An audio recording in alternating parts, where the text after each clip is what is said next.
This is the fourth track on the Leicester Oral History Trail.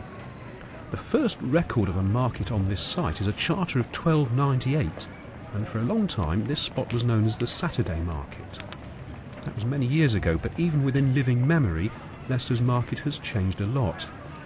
Recorded in the 1980s, Leonard Rock, Frank Rawson, Frank Smith, Joan Fenwick, Mrs. Bailey, and William Rogers, also known as Paddy Swag, talk about the market as it was in the first half of the 20th century. It was a wonderful place. It was all open, and all the stores were built on the same site, mind you, as it is now. It had no roof on or anything like that. It was all open, and the stall holders used to hire the stalls or collect them, put them up and set their goods out. But many of them were on the ground itself. They put a tarpaulin sheet or something similar down and put their goods on that. But it was one of the sights of Leicester was the market. Of course, it's important now. People come from out of town to see Leicester Market. Of course, different thing altogether. They're run like shops now, you see, the stores are. Yeah. And always those stores were moved for the weekends. And quite often, on a Sunday morning, you'd have a band marching around playing. And of course, May Day rallies and things like that were always held in the market. And then at the end of that, they put all the stores and everything all back again, and you were back to normal. In those days, the market was paved with cobblestones, round ones. You know, big ones, duck eggs we used to call them. And it was very bad to walk on. And the water used to stand in pools. Walking around, it was a bit of a joke. And then after the market was finished, late at Saturday night, about 11 o'clock, they used to sell everything cheap.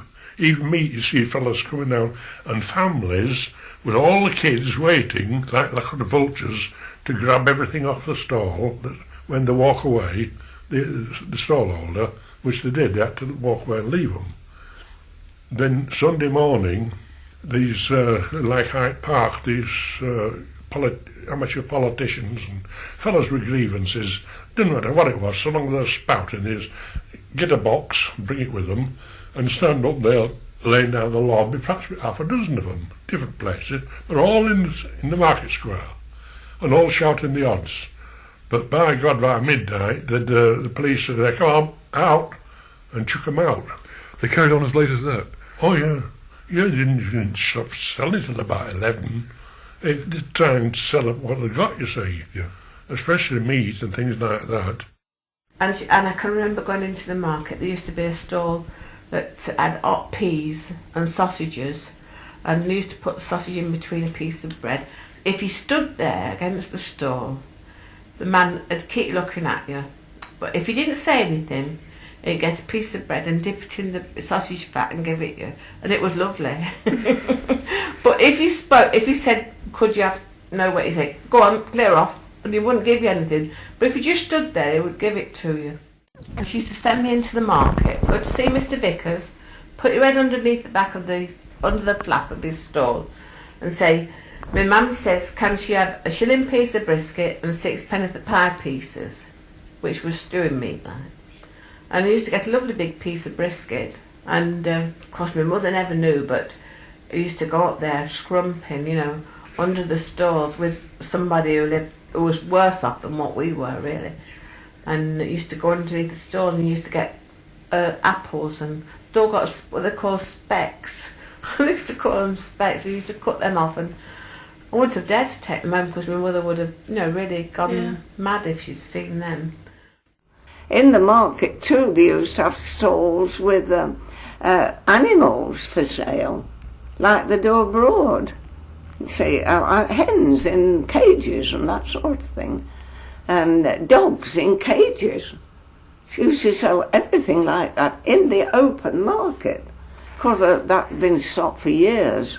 But I remember you used to go, and pigeons, birds, especially the talking birds, I remember we used to make for this stall where these talking birds were, because they used to say hello, hello, and all. We thought, oh, marvellous. So, I mean, it's so simple to now that you're almost afraid of telling anybody. I think it's not true. But that was how it was then. Don't forget, in the 1920s to the 30s, when unemployment was really ripe and you lived by what you had to get. If you hadn't got anything, you were skinned. So you had to have a go. And this is where the people that have got that bit of personality, that little bit of entertainment, could think of some idea to take on the market. And there's going to be many of your listeners who'll remember these people. A pitcher. Now, they're the only people I know in the market. Everybody with a pitcher, and a pitcher to a pitcher is known as a grafter, because he went out and had a go.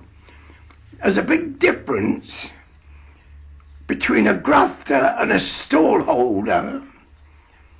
The difference is a stall holder sells you what you want, but a good grafter, he sells you what you don't want till you get home and find out what you've got.